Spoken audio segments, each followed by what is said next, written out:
오늘의 제목은 하나님의 지혜와 권능입니다. 저는 오늘 시작하기 앞서서 증언복음 상권 222페이지 이렇게 적혀 있어요. 우리는 중요하지 않은 문제들에 머물러 있을 시간이 없다.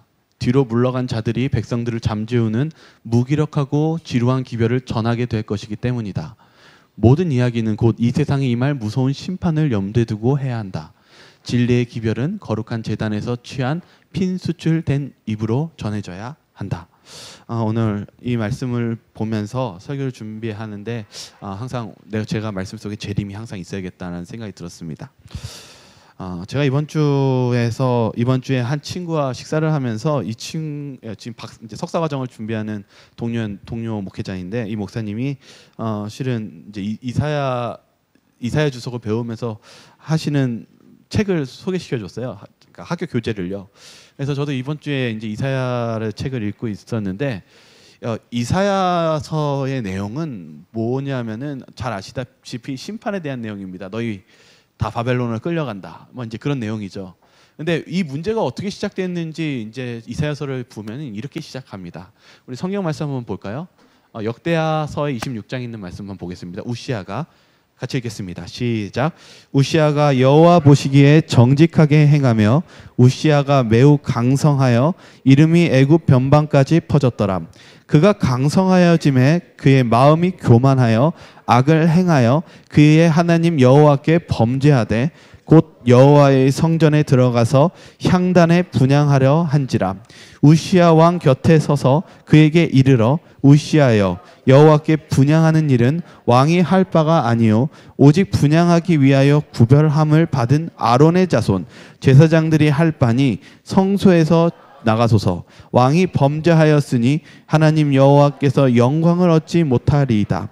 우시아가 손으로 향로를 잡고 분향하러 하다가 화를 내니 그가 제사장에게 화를 낼 때에 여호와의 전 안향단 곁 제사장들 앞에서 그의 이마에 나병이 생긴지라. 이사야서의 사건은 어느 시간에 시작됐냐면 형통할 때 시작합니다. 우시아는 하나님의 말씀을 어떻게 했다고 성경을 기록하냐면 여호와 보시기에 정직하게 행하며. 그래서 실은 이사야서의 주석을 쭉 읽어보면은 솔로몬 다음으로 제2전성기가 언제 시작됐냐면 우시아 시대 때 시작됐다고 합니다. 그래서 그동안 빼앗겼던 영토를 회복하고 강대국이 되는 이유 중에 우시아가 하나님 여호와 보시기에 정직하게 행하면서 승승장구로 이루어졌다고 얘기합니다. 그런데 문제가 발생해요. 이제 이사야서는 이제 계속 멸망해 가는 이 이스라엘 백성들에 대해서 꾸짖는 호소에 시작했는데, 이 시작이 여기서 시작합니다. 뭐라고 얘기하냐면 그가 강성하여짐에 그의 마음이 교만하여. 잘 되고 있는데 누가 변하기 시작해요? 우시아가 변하기 시작해요. 어떻게 변하냐면 이렇게 변합니다. 하나님 앞에 범죄하되 곧 하나님의 성전에 들어가서 향단에 분향하려 한지라. 못하려고 하기 시작했어요? 큰 문제 같지 않았던 내가 왕이니까 누구 대신 내가 뭘 한다겠다고요? 제사장 대신 제사를 지내겠다라고 얘기합니다. 그러자 제사장들이 달려와서 그러면 안 된다라고 얘기하니까 이렇게 얘기합니다. 우시아가 손으로 향료를 잡고 분향하려 하다가 뭘 냈어요? 화를 내면서 뭘 이제 하려고 그래요? 그 분향을 지내려고 합니다. 그때 이 일이 일어납니다. 화를 낼 때 여호와의 전 안향단 곁 제사장들 앞에서 그의 이마에 나병이 생긴지라. 나병은 문둥병입니다. 그리고 나서 우시아가 없어집니다. 이제 점점 이제 그 배경이 없어집니다. 이스라엘의 백성들이 문제의 발단이 여기서 시작돼요. 잘 나가고 있고 잘 형통하는데 무엇에서 시작돼요? 네, 여러분이 봤을 때 교만. 이렇게 되면은 이스라엘 백성들이 나아져야 되지 않을까요? 그런데 이스라엘 백성들이 나아지지 않습니다. 그 다음 왕은 더 포악한 왕이 나타납니다. 우상 숭배에 빠지고 그들이 하도 그렇게 말을 안 듣자 누굴 보내기 시작하냐면 젊은 이사야 선지자를 보냅니다. 가라. 네가 가서 그들을 구원하라. 근데 이사야 선지자는 두려움이 생겨요. 왜냐하면 이 얘기를 해봤자 뭐 어떻게 될 것 같아요? 뭐 받아들이지 않을 뿐더러 욕 먹을 거거든요. 욕 먹고 핍박당할 거거든요. 인기가 없고 전혀 사람들에게. 그래서 이사야가 두려워해요. 근데 이사야가 하나님을 바라보면서 마음을 바꿉니다. 그런데 이사야가 이렇게 얘기해요. 한번 이사야서 1장 5절 한번 읽어볼까요? 너희가 같이 읽겠습니다. 시작. 너희가 어찌하여 매를 더 맞으려고 패역을 거듭하느냐. 이사야가 이렇게 얘기해요. 너희들 얼마나 더 맞아야 정신 차릴래? 이렇게 얘기합니다. 실은요, 우리가 이 신앙 속에서 어떤 어려움에 빠지고 어떤 잘못된 길을 갔을 때 그냥 말로 잘 되고 어떻게 보면 우리가 변화되면 참 좋겠는데 말씀을 보니까 쉽게 변화하지를 않아요. 그래서 하나님께서는 이사야 선지자를 통해서 변화하는 방법을 제시해 주었어요. 그게 어떤 제시였냐면 이사야서 39장 6절에 있는 말씀입니다. 같이 읽겠습니다. 보라, 시작. 보라, 날이 이르리니 내 집에 있는 모든 소유와 내 조상들이 오늘까지 쌓아둔 것이 모두 바벨론으로 옮긴 바 되고 남을 것이 없으리라 여호와의 말이니라. 어떻게 회복되는 길을 하나님이 제시해 주셨어요? 하나님이 말씀하신 제시의 길이 뭡니까? 너희 이렇게 패역하고 그러니까 해결책을 제시해줘요. 어떻게 해요?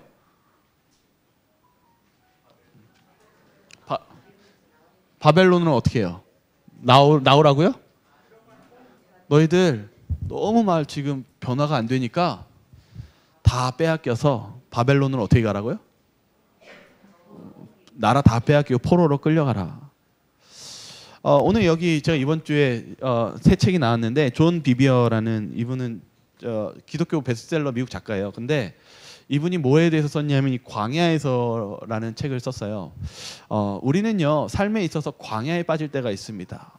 사람이 없고 메마르고 딱딱하고 슬프고 그러한 광야에 있을 때 우리는 하나님께 원망합니다. 이 존 비비어도 자신의 삶 속에서 광야에 빠졌던 일들에 대해서 이렇게 기록해요. 뭐라고 얘기했냐면 하나님이 나를 잊어버리신 것 같다. 화가 났다. 그런데 왜 화가 나는지 모르겠다. 18개월 아들 에디슨에게도 마구 신경질을 부렸다. 왜 제 삶에 역사하지 않습니까? 틈만 나면 하나님 어디 계십니까? 라고 울부짖었다. 우리의 삶 속에 때로는 힘든 광야에 들어가서 괴로운 그런 경험을 하신 적이 있으십니까? 그런데 이 비비안이 이 광야라는 자신의 인생 속에서의 경험과 하나님의 말씀을 보면서 이렇게 결론을 짓습니다. 우리에게 뭐가 필요하다고요? 우리에게 광야가 필요하다. 여러분, 우리에게 힘들지만은 이 지금 하나님께서 이스라엘 백성들이 변화하지 않자 무엇을 내리셨어요? 그들에게 광야 같은 바벨론의 포로를 주셨습니다.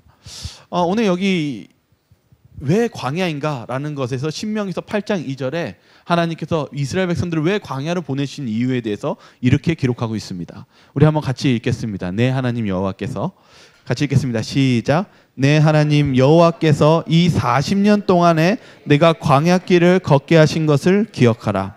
이는 너를 낮추시며 너를 시험하사 내 마음이 어떠한지 그 명령을 지키는지 지키지 않은지 알려 하심이라. 하나님께서는 광야가 필요했다라고 말씀하십니다. 왜 필요했다고 얘기합니까? 우리 자신의 죄를 바라보고 하나님의 뜻대로 못하기 위해서, 변화시키기 위해서 하나님께서는 광야를 허락하셨다고 말씀하십니다. 제가 이번 주에 동료 목회자하고 얘기했던 것 중에 이 동료 목회자가 저한테 이런 얘기 해주었어요. 실은 우리가 시련을 당하는 이유는 하나님께서 우리의 자신의 죄를 깨닫게 해주시기 위해서 광야를 허락해 주시는 것 같아. 이렇게 해주셨습니다. 여러분 공감하십니까? 때로는 우리가 잘 될 때는 아무리 말해도 우리의 죄가 안 보이고 내가 옳은 것 같아요. 그런데 혼자 있을 때, 때로는 힘든 그 고독한 그 시간에 내 자신이 다시 보이기 시작하고 내 잘못이 보이는 그러한 깨달음을 주시는 그 광야가 실은 알고 보면은 나를 혼내는 광야가 아니라 나를 교육시키고 나를 바른 길로 인도하시는 축복의 통로였음을 이야기하고 있다는 사실입니다. 그래서 실은 저는 이 광야라는 책을 실은 며칠 전에 다 읽었어요. 근데 읽는데 제가 마음속에 와닿은 게 뭐냐면, 여러분 광야는 어떤 사람이 가는 것 같습니까? 말 안 듣는 사람이 가는 것 같죠. 좀 혼나야 될 사람이 가야 될 것 같죠. 이스라엘 백성들처럼. 그런데 예수님도 광야에 계셨어요. 며칠 동안요? 40일 동안요. 여러분, 침례 요한도 어디에 있었어요? 어디에서 외치는 사람이었어요? 광야에서 외치는 사람이었어요. 여러분, 우리가 죄가 있고 없고를 떠나서 우리는 조용히 하나님을 만나야 됩니다. 내 자신을 낮추고 하나님의 음성을 들고 내 자신의 잘못을 돌이키는 그러한 주님의 음성을 듣는 저 여러분들 되시기를 바라겠습니다. 이번 주 제가 이제 이사야 주석에 대해서 이야기 좀 드리고 싶은데요. 이사야 주석 이 알렉 모티어라는 사람이 있어요. 이 사람이 젊은 날에 좀 잘난 체를 했어요. 신학과를 갔는데 자기가 어떤 주장하냐면 내가 이사야 주석을 만들겠다라고 막 그 큰 소리를 쳤어요. 근데 수십 년이 걸렸어요. 그리고 나서 나이가 지극히 들 때 결국은 이사야 주석을 결국 완성했는데 뭐라고 했냐면 자기가 모르고 그랬다. 그러면서 뭐라고 했냐면 이거 이사야 주석을 할 때 이 자료가 얼마나 오랜 기간이 필요했는지를 이제 나중에 만들면서 깨닫습니다. 근데 그가 느낀 한 깨달음 중에 하나가 이 이야기였어요. 뭐냐면 죄송합니다. 성경에 기록된 역사는 메시지를 지닌 역사이다. 이게 무슨 말이냐면요. 제가 이제 사진을 좀 예를 들었는데 성경의 모든 내용이 잘 보면은 하나의 뜻으로 관통한다는 얘기예요. 한 메시지를 가지고 있다는 게요. 근데 이제 오늘 얘기하는 것 중에 이제 이 이야기를 보게 됐어요. 이 주석에 이 이야기가 이제 좀 강조가 되었습니다. 뭐냐면 이사야서 52장 13절에는 이런 말씀이 있어요. 같이 한번 읽어볼까요? 보라, 시작. 보라, 내 종이 형통하리니. 실은 성경에는 형통한다라는 단어를 많이 쓰는데요. 원래 원문에는 어떤 단어가 쓰여졌냐면 지혜라는 단어가 쓰여졌습니다. 근데 영어는 이렇게 제대로 써졌어요. 뭐라고 했냐면 See my servant will act wisely. 뭐라고 했냐면 내 종이 어떻게 행동한다고요? 지혜롭게 행동할 것이다. 이렇게 얘기하고 있어요. 성경 구약은요, 이 하나님에 대해서 이 두 가지를 강조하고 있습니다. 어떻게 강조하냐면 그게 욥기서 12장 13절에 나타나 있어요. 같이 한번 읽겠습니다. 지혜와 권능이 시작. 지혜와 권능이 하나님께 있고 계략과 명철도 그에게 속하였나니. 이 구약은요 항상 무엇을 강조하냐면 형통하다라는 말이 잘못했었는데 무엇이냐면 항상 하나님 안에는 우리가 무엇과 무엇을 가지고 간다고요? 지혜와 권능을 함께 가지고 간대요. 하나님의 지혜와 하나님의 권능입니다. 구약은 이것을 계속 강조합니다. 생각보다 이 지혜와 권능이 좀 어렵더라고요. 이야기를 이렇게 쭉 찾아보니까 어떤 부분에 하나님의 품성 같으면서도 어떤 부분은 사랑 같고, 그런데 이제 이 부분들을 잘 보니까 실은 좀 시간상 너무 양이 많아서인데 제가 좀 요약을 하면은 지혜가 나올 때가 어디 있냐면 솔로몬에 나타납니다. 솔로몬이 이래요. 하나님, 저에게 지혜를 주세요. 어떤 지혜를 달라고 기도하냐면 선과 악을 구별할 수 있는 지혜를 주세요라고 이렇게 기도해요. 하나님이 그걸 보니까 어떻게 여겼어요? 돈 달라고 한 것도 아니고 딴 거 달라고 한 것보다 더 기쁘게 여기시면서 뭐라고 했냐면 야, 그래. 내가 너한테 뭘 주겠다? 지혜 줄게. 하나님의 지혜를 줄게. 라고 하는데 거기서 끝나지 않고 그거와 함께 뭐를 주겠다고 약속했을까요? 도량을 줄게. 이렇게 얘기했어요. 이제 그거를 좀 이따 또 보겠습니다. 하나님께서는요, 이 지혜가 알고 보니까 이 하나님의 품성과 넓은 마음을 같이 포함하고 있는데 이것이 무엇인지 오늘 좀 더 보겠습니다. 여기 선지서에서는 이사야 시대 때에 그들이 가지고 있던 문제에 대해서 이렇게 기록하고 있습니다. 한번 같이 읽겠습니다. 이사야 시대에 시작. 이사야 시대의 인류의 영적 지각은 하나님께 대한 오해로 인하여 어두웠다. 오랫동안 사단은 사람들로 하여금 저희 창조주를 죄와 고통과 죽음의 장본인으로 여기도록 하고자 애써왔다. 사단에게 기만을 당한 사람들을 하나님을 엄하고 가혹한 분으로 생각하였다. 이사야 시대 때 하나님에 대해서 점차적으로 멀어져 가고 우상 숭배에 빠지자 더 이상 그들의 마음속에 하나님을 진정으로 만나고 싶어하는 만남이 없어지자 무슨 마음이 생기기 시작했어요? 하나님에 대한 오해가 생기기 시작했어요. 그들이 이 일이 진행되면서 하나님이 어떤 하나님으로 생각해요?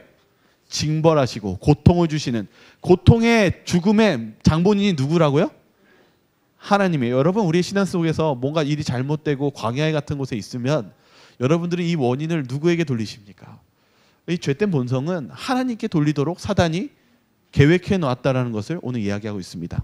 그래서 그런 사건들이 어디에 나타나냐면 출애굽기에도 나타나고 그리고 이사야서에도 나타납니다. 특별히 이 광야에서는 이렇게 얘기하고 있어요. 힘들고 메마른 시기의 불평은 대개 리더나 가족, 친구, 적 혹은 정부를 향한다. 우리 대부분은 두려워서 감히 하나님께 비난의 화살을 돌리지는 못한다. 이스라엘 백성들도 모세와 아론을 향해 불평했다. 하지만 마음속으로 하나님을 원망했을 것이 분명하다. 하나님이 우리를 실망시키셨어. 이 비비안이 이 부분에서 얘기할 때 바로 이 출애굽기에서 이렇게 나타납니다. 출애굽기에서 이스라엘 백성들이 모세와 아론을 공격하려고 했을 때 이렇게 얘기합니다. 한번 같이 한번 읽어볼까요? 너희의 시작. 너희의 원망은 우리를 향하여 함이 아니요 여호와를 향하여 함이로다. 하나님은 얘기하세요. 이게 누구에게 하는 것이라고요?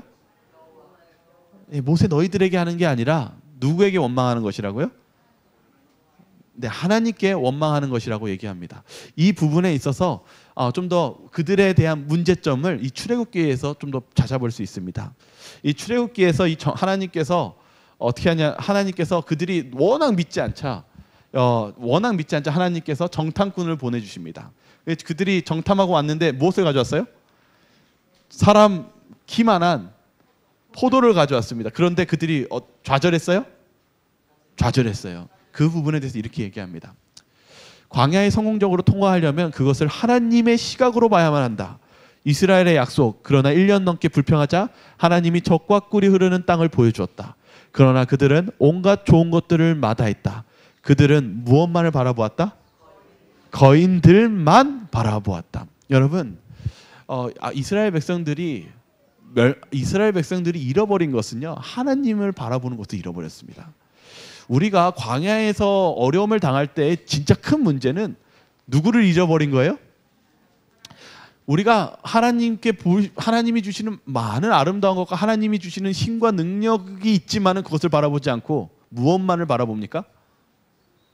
거인들만을 바라보는 이 문제에 우리가 빠져 있다는 사실입니다. 오늘 여기 우리의 삶 속에 그러한 어려움, 이스라엘 백성들처럼 우리가 우시아처럼 자신의 지혜에 빠져서 그런 우리의 광야 같은 삶을 살아갈 때 우리는 구약에서 말하는 하나님의 지혜와 권능을 구하라는 이 말을 우리는 이해할 필요가 있습니다. 이 지혜와 권능이 너무 어려운데 그것을 풀어주는 핵심 구절이 바울의 고린도전서에 나타납니다. 이게 무슨 뜻일까요? 한번 보겠습니다. 고린도전서 1장 24절에 바로 이 지혜와 권능이 다시 나타납니다. 한번 같이 한번 읽어볼까요? 그리스도는 시작. 그리스도는 하나님의 능력이요 하나님의 지혜니라. 뭐라고요? 제가 여러분들에게 지혜와 권능에 대해서 얘기할 때 너무 어려울 때 이 지혜와 권능이 누구라고 얘기하고 있어요? 예수 그리스도라고 얘기하고 있습니다. 권능은 하나님께서 베푸시는 능력 그리고 기적 그런 것을 얘기합니다. 그리고 하나님의 지혜는 하나님의 품성과 또 때로는 성과 악을 구별하는 하나님의 바른 길, 하나님의 뜻을 가는 길이라는 것입니다. 그런데 그것을 하나로 표현하면은 예수 그리스도라고 바울은 얘기합니다. 왜 그럴까요? 오늘 보면은 이렇게 얘기합니다. 고린도전서 1장 21절에는 그 길에 대해서 이렇게 얘기합니다. 한번 같이 한번 읽어보겠습니다. 하나님께서 시작. 하나님께서 전도에 미련한 것으로 믿는 자들에게 구원하시기를 기뻐하셨도다. 하나님이 뭐라고 얘기하냐면 전도에 못하는 것으로요? 여러분 미련한 거 좋아합니까? 여러분 미련하게 하는 행동 좋아합니까? 좋아하지 않아요? 우리가 미련한 짓을 해요? 요거 한번 주석으로 볼까요? 왜냐하면은 참 어려워요. 말씀을 어떻게 볼 때 보면은 어렵고 때로는 저희가 잘못 해석하는 경우가 많이 있습니다. 그렇기 때문에 우리가 하나하나 실은 좀 바른 길로 가기 위해서는 잘 찾아봐야 돼요. 근데 여기 이 주석은 이렇게 얘기하고 있어요. 하나님이 인간을 구원을 위해 고안하신 방법은 인간의 철학으로 눈이 먼 사람들에게는 어리석고 연약한 것처럼 보인다. 이것은 수사학적 표현이다. 하나님에게는 사실 어리석음이나 우둔함이 없지만 그분이 인간을 다루시는 모습은 거듭나지 않은 사람에게는 완전히 어리석게 보인다. 여러분, 예수님이요, 우리의 승리를 위해서 십자가에 달려 돌아가셨어요. 여러분, 이것을 봤을 때 여러분들이 봤을 때 승리한 것 같습니까? 승리한 것 같으세요? 실은 오늘날은 십자가에 대해서 아주 자랑스럽게 우리 얘기하지 않습니까? 그런데 여기서는 이 십자가에 대해서 얘기하는 이 부분이 이렇게 얘기합니다. 하나님께서 전도에 미련한 것으로 믿는 자들을 구원하시기를 기뻐하셨도다. 이번 주석을 좀만 더 보겠습니다. 이것을 뭐라고 얘기하냐면 하나님의 약한 것, 즉 사람들에게 약하게 보이는 것이 승리하는 비결이라고 얘기합니다. 오늘 하고 싶은 이야기는 이 이야기예요. 우리는요, 이 삶을, 이 세상을 살아가면서 싸워서 이기는 것이 승리하는 것이라고 배웠습니다.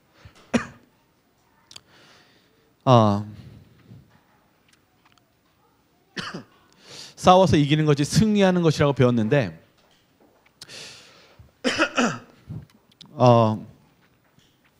우리는 우시아와 오늘 이스라엘 백성들을 보면서 그들은 승리하기 위해서 하나님의 방법이 아닌 인간의 방법으로 사는 것이 승리같이 보였어요. 그런데 그 승리가 진짜 승리일까요? 오늘 그런 이야기 가운데서 제가 오늘 나누고 싶은 오늘 결론을 두 이야기를 하고 마치겠습니다. 첫 번째 이야기는 오늘 이게 대학원에서 배우는 주제 안에서의 설명 안에서 이렇게 이해를 도와주더라고요. 이 세상이 유지하려면은 세상은 뭘 가리키냐면 약육강식을 가리킵니다. 내가 죽지 않으려면 내가 잡아먹어야 됩니다. 그게 이 세상을 존재하는 이유라고 과학은 얘기합니다. 그런데 오늘 제가 이해를 돕기 위해서 이 사진을 준비했어요. 하나님이 말씀하시는 이 세상이 존재하는 방법은 희생과 사랑이에요. 아이가 태어났어요. 근데 이 할머니가, 이 부모가 이 아이를 위해서 어떻게 합니까? 자기 먹을 것을 아이에게 주고 아기가 아프면 자기를 희생하면서 아이를 돌봐줍니다. 실은요, 이 생태계가 다 이 구조로 이루어져 있습니다. 하나님의 사랑으로, 하나님의 이 연약한 방법으로 존재해야지만이 이 세상이 못할 수 있습니까? 실은 살아나갈 수 있습니다. 제가 이제 이 이야기를 하면서 이제 좀 제 이야기를 좀 하려고 합니다. 그건 무엇이냐면 오늘 이 우시아 이야기처럼 우리는 다 하나님께 봉사하고 찬양하기를 원하고 모든 것이 잘 되기를 소망합니다. 그러나 우리가 하나님의 방법대로 하나님의 뜻대로 가야 하는 것이 우리에게 필요하다는 것입니다. 그 이유에 대해서 이제 뒤에 설명해 드리겠습니다. 그 이유는 바로 여기에 있습니다. 요한복음 죄송합니다. 그 다음에 있는데 요한복음 20장 19절을 좀 같이 읽겠습니다. 제자들이 같이 읽겠습니다. 시작. 제자들이 유대인을 두려워하여 모인 곳에 문들을 닫았더니. 네, 예수님의 방법은 되게 보면 우둔한 것 같습니다. 그래서 예수님이 십자가에서 돌아가셨을 때 제자들이 어떻게 했어요? 승리한 것 같이 있었습니까? 두려워하고 숨어서 문을 닫고 떨고 있었습니다. 그런데 이와 같은 사건에 있었을 때 하늘은 달랐습니다. 이렇게 기록하고 있어요. 시대의 소망 758페이지입니다. 그리스도께서는 임종을 하시면서 다 이루었다고 부르짖으셨다. 싸움은 승리로 끝났다. 그분의 오른손과 거룩한 팔이 그로 승리하게 했다. 그분은 정복자로서 당신의 깃발을 영원한 고지 위에 꽂으셨다. 천사들이 기뻐하지 않았겠는가? 온 하늘은 구주의 승리의 개가를 불렀다. 사단은 패배했다. 여러분, 예수님이 십자가에 달려 돌아가실 때 제자들이 수치스러웠어요. 패배감을 느껴서 도망가서 숨었어요. 근데 예수님이 십자가에 달려 돌아가실 때 죽기 전에 뭐라고 말씀하셨어요? 다 이루었다. 실은 다 이루었다의 논문에는 이 뜻에 대해서 뭐라고 다르게 해석하냐면 이렇게 해석했어요. 해냈어. 예수님은 어떻게 보면 사람이 봤을 때 수치스럽고 우리가 봤을 때 패배한 것 같이, 미련한 것 같이 보이는데, 예수님은 십자가에 달라고 돌아가시면서 마지막 큰 한숨 쉬면서 뭐라고 했냐면 해냈다. 그러자 하늘은 뭐라고 했어요? 큰 승리의 개가를 부르면서 드디어 모든 것이 승리에 이루었다고 환호를 질렀습니다. 여러분, 이 세상에서 승리하는 비결은, 이 땅에서 승리하는 비결은 이 세상의 방법과 전혀 다른 방법입니다. 우리가 인내하고 사랑하고 어쩌면 패배한 것 같은 예수님의 그 품성으로 우리가 살아갈 때 우리는 승리할 수 있습니다. 오늘 예수님께서 하나님의 지혜를 나타냈습니다. 하나님의 지혜는 패배하는 것입니다. 패배하는 것 같이 보이는 미련한 것입니다. 예수님께서는요, 패배하는 것 같이 십자가에 매달리셨어요. 그러나 예수님께서 패배하는 것 같이 십자가에 달려 돌아가셨지만은 그 패배를 통해서, 그 하나님의 방법을 통해서 승리의 권능을 나타내셨습니다. 그게 바로 예수님께서 부활하신 것입니다. 세상에서 우리는 참 작은 빛같이 느껴집니다. 그러나 우리는 미련한 것 같지만 하나님의 말씀대로 전진하며 나아갑니다. 왜냐하면 그 하나님의 권능의 그날이 가까이 올 것이기 때문입니다. 저와 여러분들이 그런 재림을 바라보시며 하나님의 말씀대로, 하나님의 믿음대로, 하나님의 지혜를 가지고 사시는 저와 여러분들 되길 바라면서 말씀을 마치도록 하겠습니다.